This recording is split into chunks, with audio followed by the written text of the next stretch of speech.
Hi, Al, Tanya Oy here. I just want to come in and do a demonstration of how to draw hair. I'm going to do two different examples. I'm going to do hair on a girl with colored pencils, and then I'm going to do mustache and beard on a guy, showing how to do those to get those textures to come through. So, first of all, with the hair on the girl, I really like to think about where are the highlights, where are the lightest parts of the hair. And I'm going to get my white colored pencil, and I want it to come through. A lot of times on brown hair, it might be kind of a golden hue with yellows and maybe even some oranges.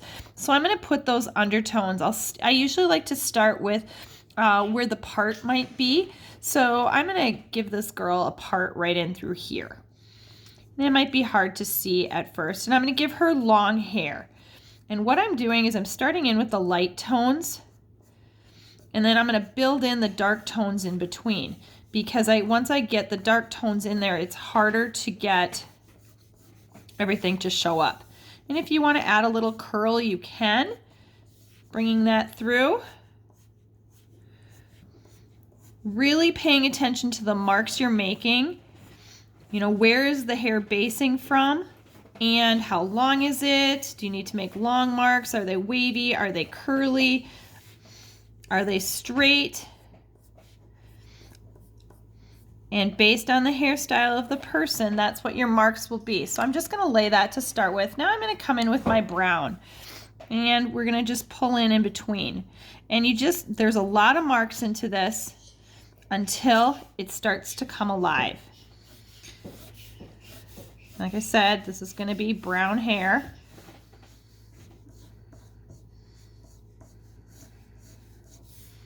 And she's got long hair, so I want to have long marks. The marks might be shorter in through where I first started off, but I want to leave areas of highlight. Think of where the light is hitting on the high points. And maybe I need to pull in a skin tone for her skin. You know, depending on the skin tone of the person. I'm just going to pop this in here just to kind of give it a little bit. Bring that color in, and you start to build it up. Might be darker in through here, might be a little bit of a highlight right there, might be another highlight happening here. And then I'm going to bring this in nice and long.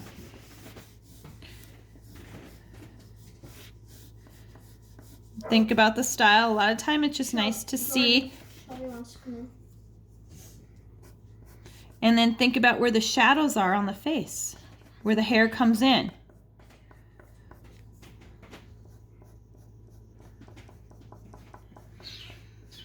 Might get a little darker up underneath here. I might even come in with just a little black, super light, on these undersides.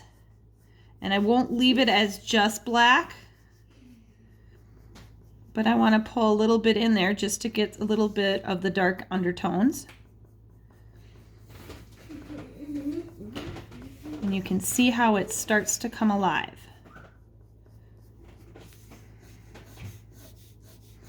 Where are the shadows? Where are the highlights?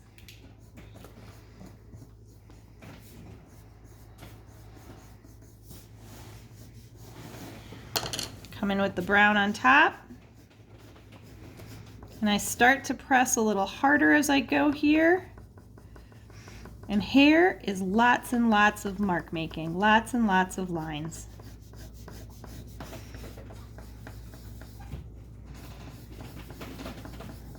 Notice I'm not just coloring anything in. I'm really doing it all with lines.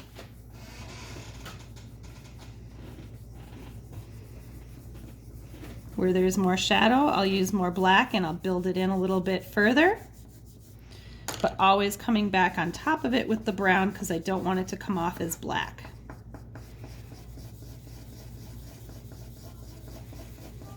And I might come in with my colorless blender a little bit to soften it, but I'm really not going to use this too much because I really want the lines of the brown to come through. Bring in a little bit of the highlights. Showing go.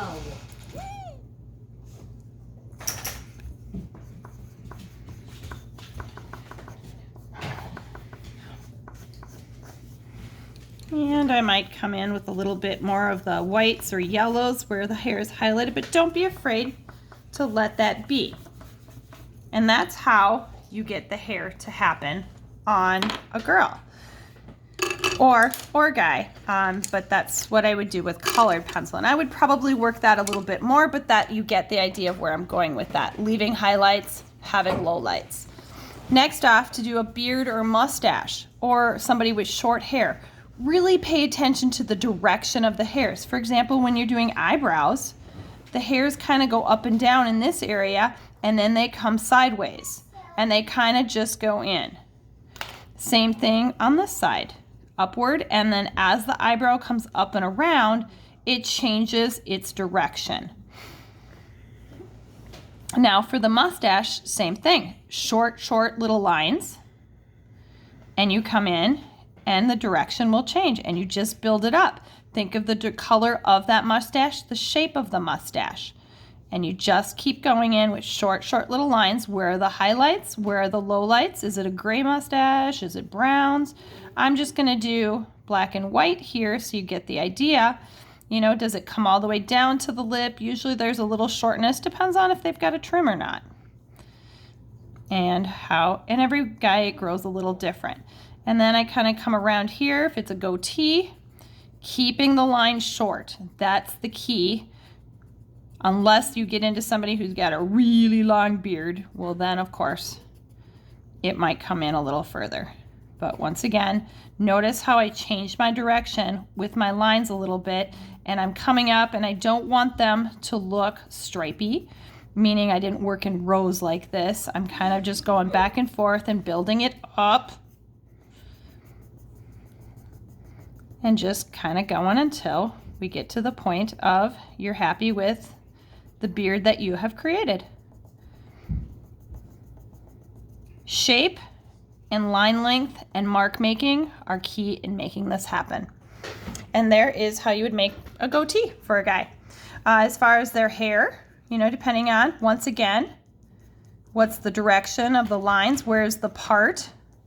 Where does that come through? Where are the highlights? Same thing that we did over here, except you're just using it with a normal pencil and bringing in those marks. Notice how I'm changing the direction as I come through and bringing these marks through. Now I would definitely develop this way further, but you get the idea. It's about the mark making, the lines you choose, the length of them. Is it straight hair, wavy hair? And the spacing. And there you go. There's how you make hair.